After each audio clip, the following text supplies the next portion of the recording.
잠깐 우리 부른 찬양을 생각하면서 한 말씀을 좀 먼저 묵상을 좀 하기를 바랍니다.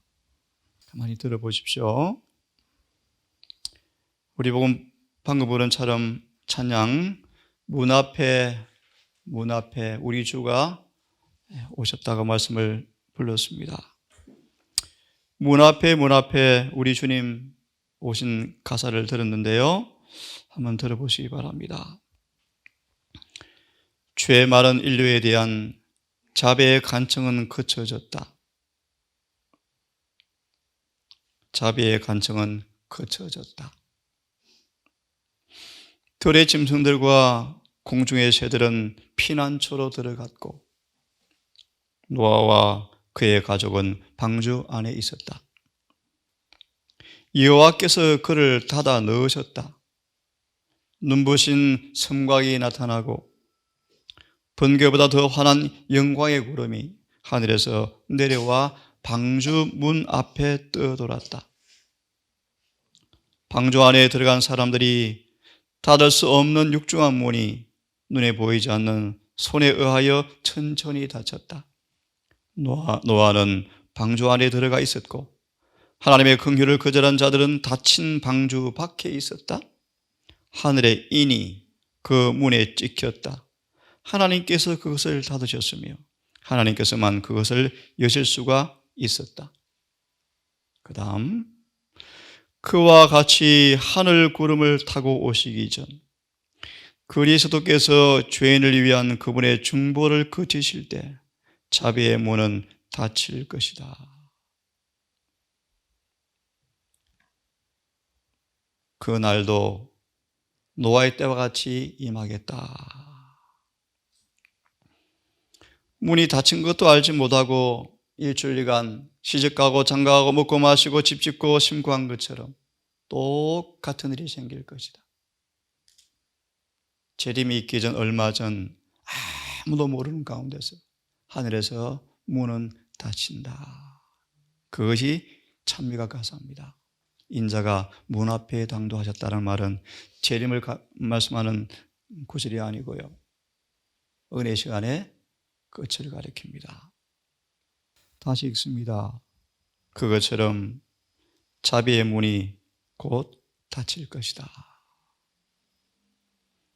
그러므로 깨어 있으라.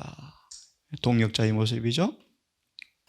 이 아침 다시 한번 고전 3장 9절을 다시 읽습니다.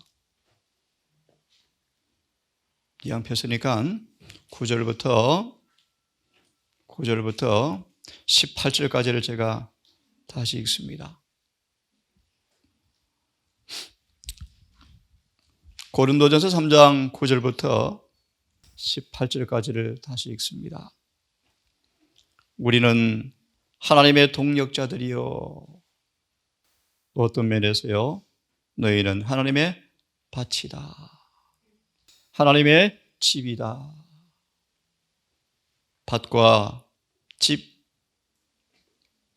집이란 차원에서 동역자라고 말씀하십니다.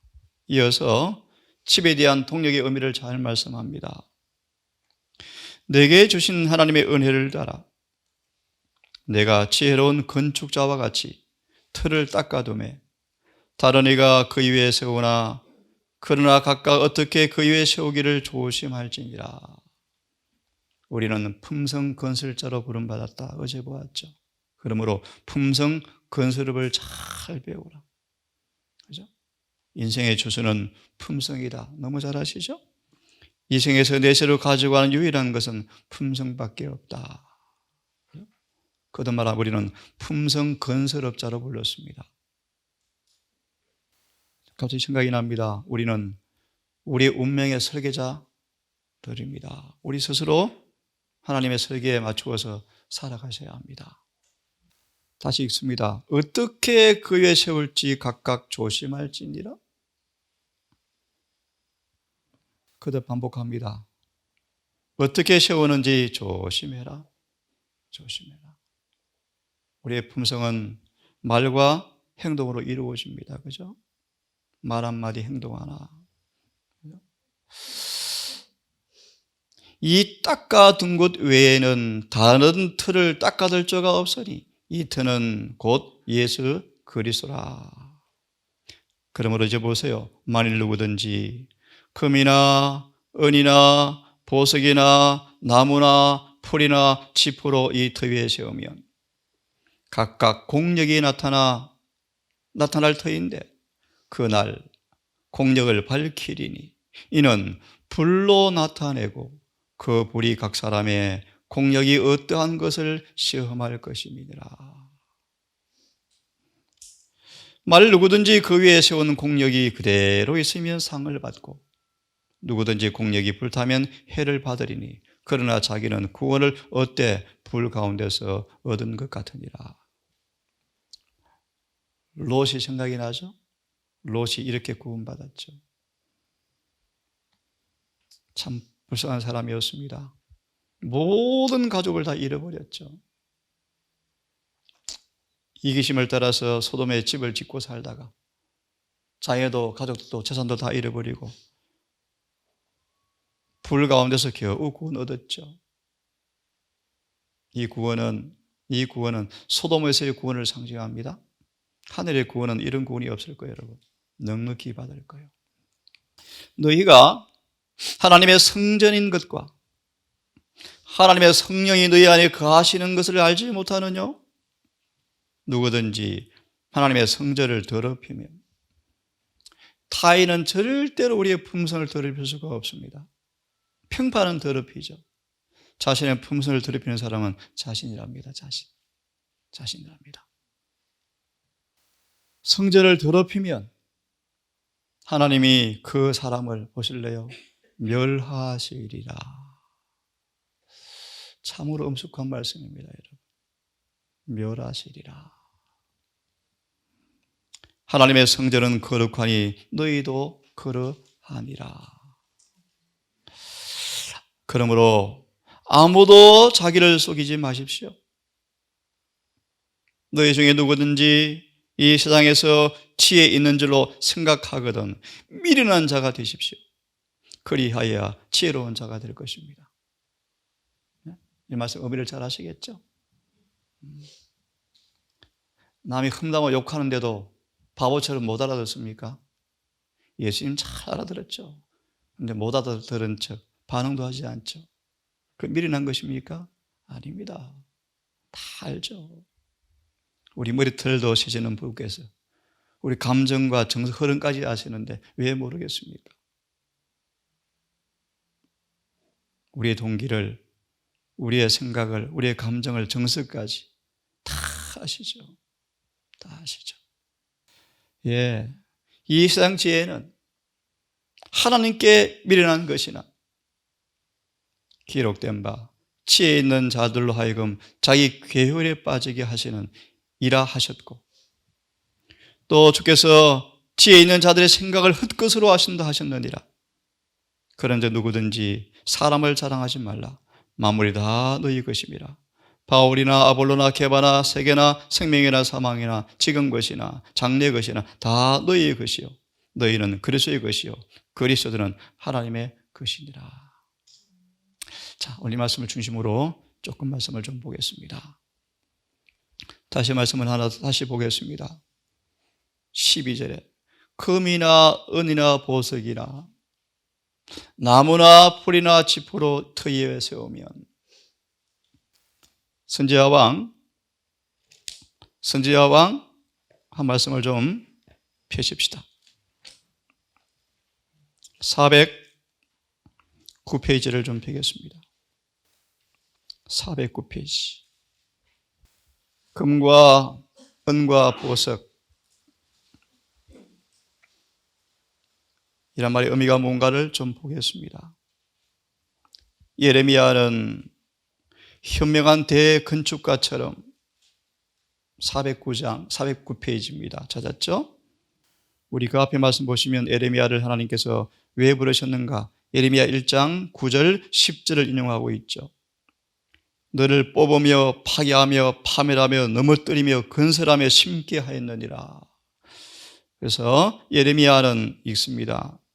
현명한 대건축가처럼 그의 필생의 사업을 시작할 때부터 유다 사람들에게 철저하게 회개함으로 그들의 영적 생의 기초를 넓고 깊게 높도록 격려하였다. 예. 가장 먼저 성전 건축의 첫 기초가 뭐예요?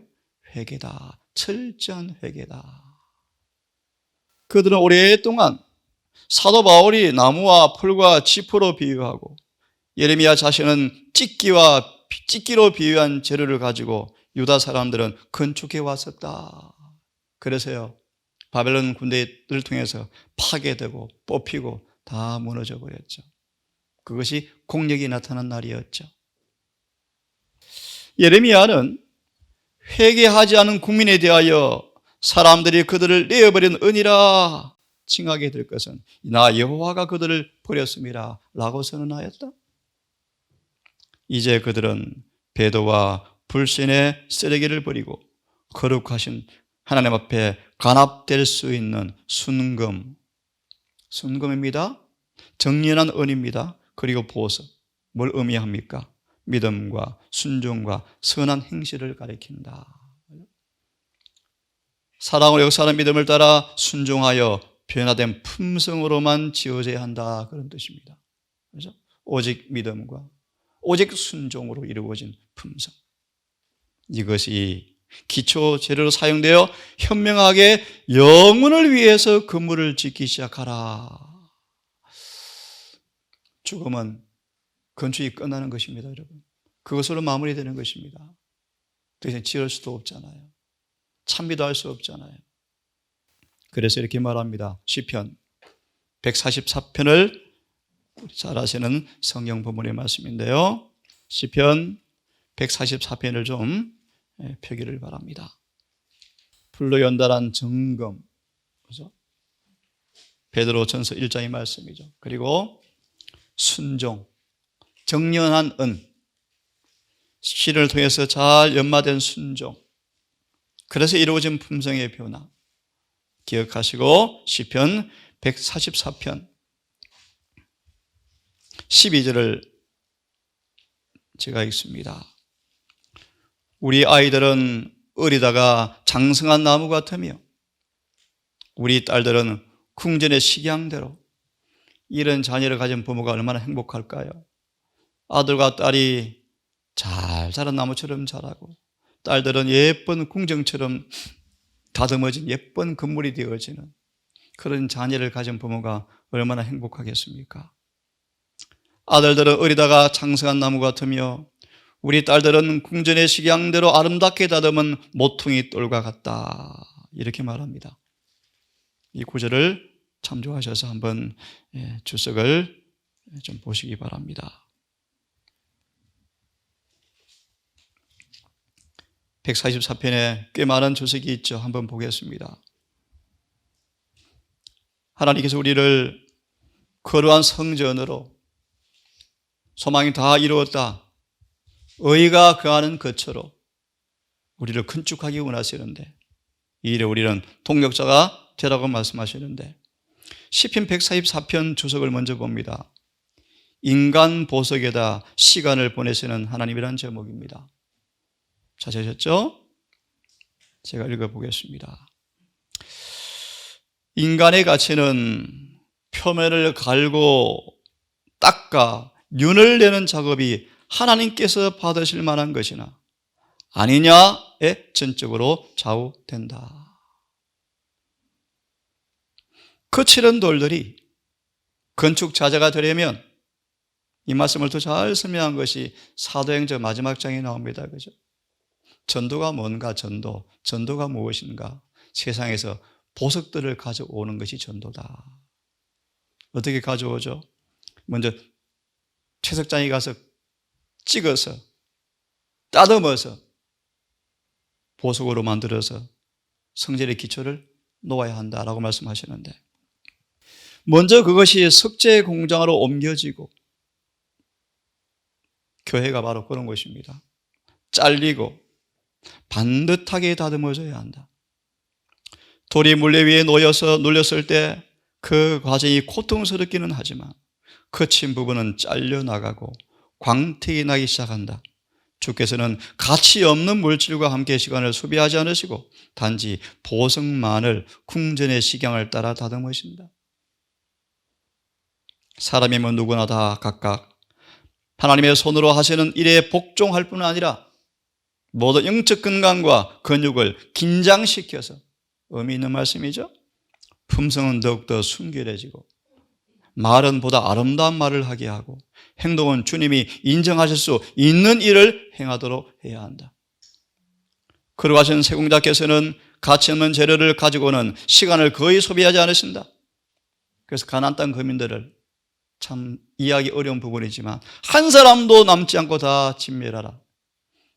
이미 끝났대거든요. 더 이상 공격을 들여본들 가치가 없대요. 그렇죠? 호세아서 내버려두라. 무슨 말씀이요? 내버려두라. 단지 귀한 보석들만 가지고, 주님은 베드로를 보시면서 보석을 발견하셨죠. 보석을요. 참 거칠어요. 베드로가 얼마나 거칩니까? 근데 보석을 보셨대요. 보석. 충성, 온유, 그 기제를 보셨대요. 마침 다듬으셔서 하늘의 12기초에 딱 이름을 새겨버리시죠. 주님은 한 번도 당신의 손에 맡긴 동역자를 한 번도 실패한 적이 없으시래요. 반드시 완성시키신답니다. 자, 맞아 있습니다. 그 과정은 힘들고 가혹하다. 그리스도께서 우둘투둘한 표면을 잘라버리시고 그 돌을 광을 내는 물레에 올려놓는다. 그러고는 그것을 세게 눌러서 모든 거친 부분이 다 잘려나가게 하신다. 그 다음에 그 보석을 빛 가운데 쳐들어 보시면서 주께서 그 속에서 자신의 형상이 반사되어 나오는 걸 보시고 그 보석을, 말라기 말씀이죠, 보석 상자에 넣을 만한 가치가 있다고 선언하신다. 얼마나 정확한 성경 말씀입니까, 여러분? 얼마나. 그냥 그저 교회 왔다 갔다 하면 구원받습니까, 여러분? 아니지 않습니까? 아무리 그러한 가혹한 경험이 가혹하다 할지라도 그런 경험을 하는 자가 복이 있다. 이는 돌의 새로운 가치를, 생명 없는 우리 돌이었지 않습니까? 떼굴떼굴 굴다가 죽고 끝날 인생이었는데 가치를 부여하시고 생명의 빛을 비춰주시기 때문에 고통스러우나 필요한 과정이다 읽습니다. 진리를 힘있게 쪼개는 사람들은, 사람으로 말미암아 하나님은 그의 백성들이 이 세상이라는 채석장에서 나와서 거친 돌덩이 채로 가지고 나오셨다. 이 동산이 그런 곳입니다, 여러분. 잘리고 갈리고 거친 부분들은 제해져야 한다. 여러분, 또 우리 서로 각자가 그런 통로가 되어집니다. 서로 각자가, 그죠? 이것은 고통스러운 과정이긴 하지만 필요한 과정이다. 이 과정을 거치지 아니하면, 기억하십시오, 거치지 아니하면 우리는 하나님의 성전에 있는 한 자리를 위해서 준비하지 못한다. 시험과 경고와 권면에 의해서 하나님은 그의 목적을 성취하시기 위해서 우리를 준비시키려 하신다. 그래서 권면, 경고, 책망, 시험이 오죠. 만약 우리가 그분께 협력하면 까닭 없이 비판을 받을지라도 그런 순간도 주님 무슨 뜻이십니까? 라고 기도하면, 다른 말로 협력하면 그런 뜻입니다. 반응하지 마시고 반발하지 말고 자를 끝까지 쳐서 복종시키면 그런 뜻이겠죠? 협력하면 우리의 품성은 궁정의 식양을 따라 꼴주어지게 될 것이다. 우리를 변화시키는 것은 보혜사의 특별한 사업이다. 때로는 우리들이 순결케 하고 깨끗하게 하는 과정을 따르는 것이 어려운 것이기는 하지만 최후의 구원을 받으려면, 잘 들으세요, 최후의 구원을 받으려면 이 과정을 우리는 꼭 거쳐야 한다. 명백하죠? 남은 말씀 더 보겠습니다. 하나님은 아이들을 연마하신다. 하지만 제가 이 말씀도 이 시간 예배를 들으시면 듣기를 바랍니다. 하나님은 아이들을 연마하신다. 연마하신다. 태어난 아이 그 성정 그대로 하늘에 데려갈 수가 없어요. 데려갈 수가 없죠. 부모님들은 하나님의 각양 은사에 충실한 청지기로서 하나님께서 명하신 일을 사랑으로 참을성 있게 행동하여야 한다. 그들은 충실한 자들로 발견되기를 기대하는 바이다. 모든 것은 믿음으로 행하셔야 하며 하나님께서 자녀들에게 은혜를 주시도록 항상 기도해야 한다. 자, 제가 읽습니다. 하나님께서는 지치거나 조급하거나 짜증을 부려서는 안 된다. 그들은 자녀들과 하나님께 매우 가까이 매달려 있어야 한다. 만약 부모들이 그의 자녀로 하여금 순결과 겸손의 최고의 표준에 도달하도록 하기 위하여 열렬하게 그들을 도우면서 인내와 사랑으로 일하면 성공할 것이다. 이 일을 하려면 부모들이 인내와 믿음을 보여줄 필요가 있는데 이는 자녀들의 궁정을 시경을 따라 잘 다듬어서 하나님께 드려야 함이기 때문이다. 마지막으로 읽고 끝내겠습니다. 그 보기에는 다른 사람들, 참 중요한 말씀이요. 세속적 수단으로 자신의 노력으로 잘 다듬어진 돌처럼 되려고 애쓰는 사람 많이 있지만 유대인들이 그랬죠. 그들은 산돌이 될 수가 없다. 그래서 다 버려져 버렸죠. 절대로 인간이 이 일에 불가능하죠. 그 까닭은 그들이 서 있는 기초가 참된 것이 아니기 때문이다. 하나님의 날이 되어지면 실상 그들은 단지 마른 금불이었고 나무였고 거룩튀김이 드러날 때가 온다. 여러분, 하나님의 우리는 동역자입니다. 그분의 성전을, 그분의 집을 우리가 되기를 원합니다. 그분은 오늘도 하나님이 주신 이 실물 교훈의 여러 말씀처럼 어떤 순간도 그분의 연마하는 손, 칼, 도끼, 톱 같은 그분의 역사하심에 여러분 우리가 기꺼이 순복하는 동역자로서 오늘도 서기를 간절히 바라면서 오늘 말씀을 마치겠습니다.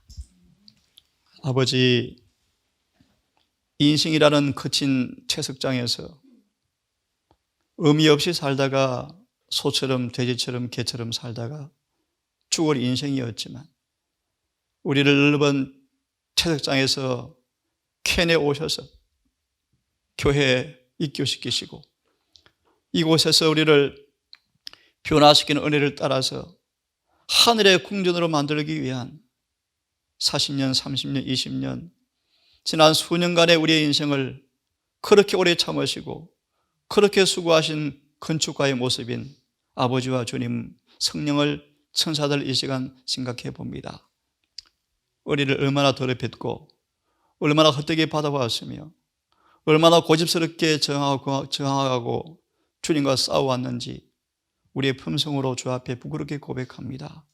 주여 자비를 베푸셔서 얼마 남지 않은 짧은 이 시간 동안 반드시 우리의 집은 마무리되어야 하고 건축은 지어져야 하고 공력으로 불같은 심판이 시련이 올 때 우리의 집이 잘 지어졌는지 드러나야 할 더 이상 자비가 없을 때가 올 터인데 각성하고 깨어서 오늘도 우리가 어떻게 세울지 조심하며 받은 바 은혜를 헛되이 하지 않는 한 날 될 수 있기를 소망합니다. 이 말씀을 듣는 주의 귀한 성도들 기억하셔서 오늘도 하루 이 시간 동안에 주님의 망치질에 못질에 톱질에 아무리 아프고 괴로운 과정일지라도 아멘으로 순복하는 착한 종들 되게 하셔서 이 한 날도 주님의 거룩한 일들이 흔적이 우리 영혼 안에 이루어진 모습으로 하루가 마감되기를 소망합니다. 우리 모두를 오늘도 성령께서 지도해 주시기를, 그래서 실수하지 않기를 예수님 이름 의지하여 기도드리옵나이다.